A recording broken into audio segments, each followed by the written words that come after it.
Ini kisah nyata saya alami. Suatu waktu saya diundang ceramah ke Palopo. Palopo itu kalau naik mobil dari Makassar kurang lebih 10 jam. Ya. Nah, saya selesai takziah malam jam 10 saya berangkat, jam 10 malam. Begitu saya naik mobil, salah satu nikmat yang Allah berikan, saya gampang tidur. Gampang betul tidur. Kalau saya naik pesawat, belum terbang saya sudah tidur. Itu kalau saya naik mobil, kalau saya sudah baring, karena saya di belakang sopir, saya tidur. Tidur saya. Nah, sampai di kampung namanya Kera, itu gunung, hutan, tidak ada rumah. Tiba-tiba singgah itu mobil, jam 1 malam. Jam 1. Singgah mobil, kaget kak, mana ini sopir ini? Moto kato, mana sopirnya? Oh kuliah, oh kencing. Dia turun dari sebelah kanan, kencing dia. Saya turun juga, moto kak kencing deh. Turunlah saya, kencing juga. Begitu saya kencing, saya bayangkan, sekalinya ini sopir dia tidak tahu kak saya turun, matilah saya ini. Ternyata betul, saya lagi kencing, tiba-tiba ini sopir napa lari otona. Nah salaika oto, langsung lari setereku. Itu belum dia habis kencing, ku lari kak, woi salaika.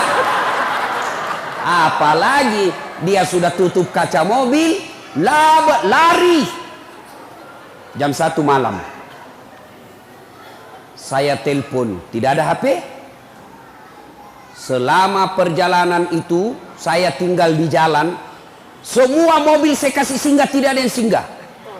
Yang mau ke Makassar saya kasih singgah, tidak ada singgah.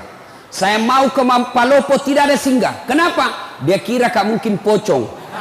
Kenapa? Saya pakai putih-putih, songkok putih, baju putih, sarung putih di tengah hutan. Nah kira kak pocong. Saya mau bilang, mau kak di tengah-tengah jalan begini. Nanti ku bilang, nah kira betul kak pocong, nah tabrak kak. La haul, nah kenapa lah ustaz sih? Akhirnya apa? Nanti jam 6.15 pagi baru dia kembali ambil saya. Subuh, azan. Saya bilang, ini kalau pintar ini sopir, kalau azan subuh pasti dia baru kasih bangun kak. Betul azan subuh dia balik. Ustaz, subuh nih. Dari ustaz. Langsung dah balik mobilnya nak kasih kencang. Sampai akhirnya jam 6.15. Basah bu saya karena gerimis. Saya sholat di pinggir jalan hutan. Tidak ada satupun yang ambil saya. Jam 1 sampai jam 6.15 baru dia datang. Begitu dia datang, saya mau tempelengi, lebih besar dari saya. Sudah nalawang ini dah kalah kak. Akhirnya sepanjang jalan saya diam-diam sampai di rumah jabatan wali kota Palopo. Langsung dia bilang wali kota, Ustaz, kenapa bisa kita lupa koporta? Dalam hatiku mak beli si sopir ini. Bohong lagi nih sopir. Ternyata nak lapor sama wali kota, dia kembali karena lupa kopornya Ustaz. Saya bilang bukan kopor nak lupa, saya nak lupa itu sopir kak. Akhirnya apa? Sudah. Pas saya mau pulang, datang lagi tuh sopir, itu lagi sopir, mau antar kak pulang. Saya bilang sama wali kota, Pak Wali, saya sudah maafkan ini sopir tak, tapi jangan lagi diantar kak. Jengkel saya kalau lihat mukanya. Akhirnya nak bilang Pak Wali, ya Ustadz, nanti kita ganti sopir baru. Apa hikmahnya? Setelah saya ceritakan, nah tambah honorku. Nah bilang ini Ustaz, uang duka cita. Ini kisah nyata, fakta. Lalu apa kaitannya acara ini? Apa hubungannya dengan acara? Beginilah kita kalau sudah masuk di kubur. Ya? Almarhum sudah lebih 1 tahun meninggal.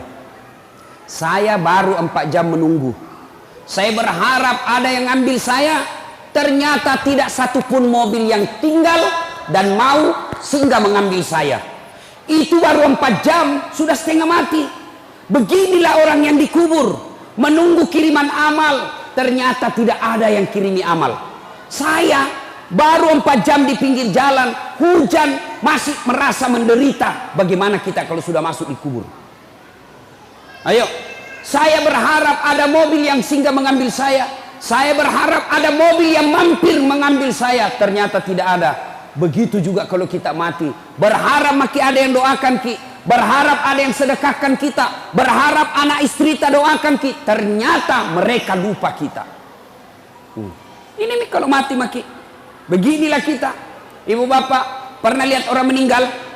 Ibu-ibu pernah lihat orang meninggal? Pernah? Bukan pernah, sering. Ya kuang katomate telung mantarai. Kalau ada orang meninggal, 3 yang mengantarnya dia ke kubur. 1, keluarga. 2, harta. 3, amal. 3 yang ngantar, 2 balik, tinggal 1 temani kita. Siapa yang pertama? Keluarga. Anak ikut ngantar, istri ikut ngantar, saudara ikut ngantar, menantu ikut ngantar, ipar ikut ngantar. Tapi siapa yang temani kita masuk? Ibu-ibu, kira-kira kalau meninggal ki ibu, mau suami tak masuk? Mau temani ki ibu? Mana mama waktu tak naodok dulu, gunung kan kudaki. Kemanapun kau pergi aku akan mengikutimu. Laut kan kuda ku renangi, gunung kan kudaki, masjid kau lewati. Meninggal, masuk. Kakinya saja dia tidak mau, bengkak matanya. Tapi apa nak bilang? Bulan depan siapa ganti? Ibu, ada orang di Makassar temanku haji, meninggal istrinya, bengkak matanya pak. Begitu dia sayangnya istrinya, bengkak matanya. Apa dia bilang? Ustadz, rasanya tidak bisa lagi kulanjutkan hidupku. Ini separuh jiwaku hilang Ustadz. Sama lama ini istri saya luar biasa, tapi sekarang hancur perasaanku. Tidak bisa mak kurasa lanjutkan hidupku. Saya bilang, hebatnya ini bapak ini, sayang betul sama istrinya. Sekalinya beberapa bulan kemudian, saya pergi jogging, lari-lari sore di Karebosi.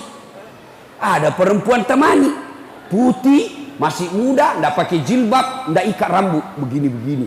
Saya bilang, Haji, siapa itu Haji? Dia bilang, yang baru Ustaz. Apa ya? Ibu, ini ibu-ibu kalau mati ki yang sudah muka-muka sakaratil maut, siapa doakan ki? Siapa yang masuk temani kita? Amal keluarga ndak bakal dia akan ikut. Yang kedua, yang temani kita ke alam kubur, apa itu? Harta kita. Mobil kita setengah mati kita cicil, rumah kita setengah mati kita cicil, harta-harta motor kita semua datang, karpet pun ada ikut mengantar kita, cerek-cerek ikut mengantar kita. Tapi begitu masuk di kubur, ada kira-kira masuk harta? Ini yang tebal-tebal cincinnya, yang tebal-tebal emasnya masuk. Siapa yang punya itu harta tak? Cincin, gelang, anting-anting, siapa yang miliki? Anak mantu.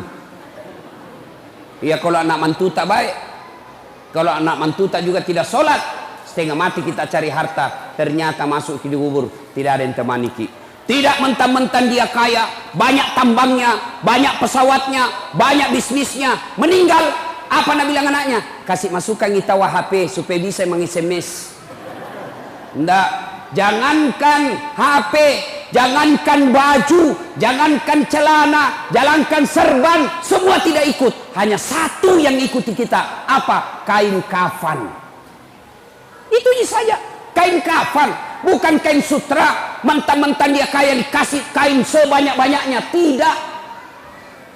Mentang-mentang dia kaya dikasih televisi masuk. Tidak. Semua hartamu dia meributkan anak-anakmu. Yang ketiga, yang ikut mengantar kita apa? Apa yang mengantar kita yang ketiga? Amal. Inilah yang setia.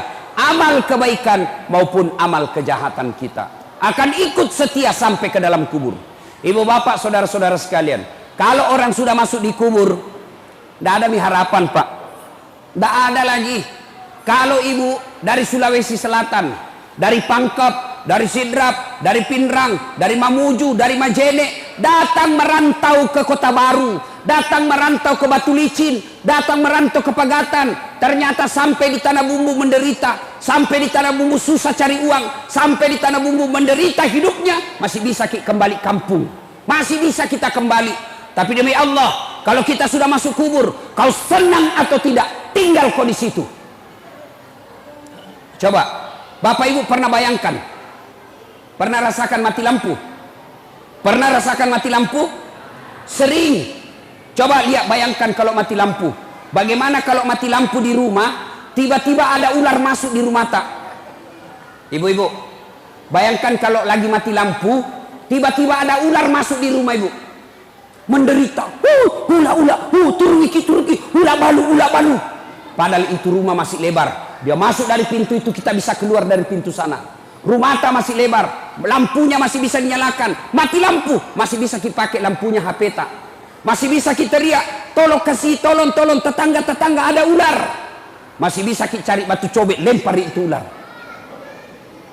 Tapi nanti kalau masuk di kubur, mati lampunya bukan 1 hari. Ditindis batu, ditindis tanah, lebarnya hanya setengah meter 30 cm, panjangnya 1,5 meter, ditindis batu.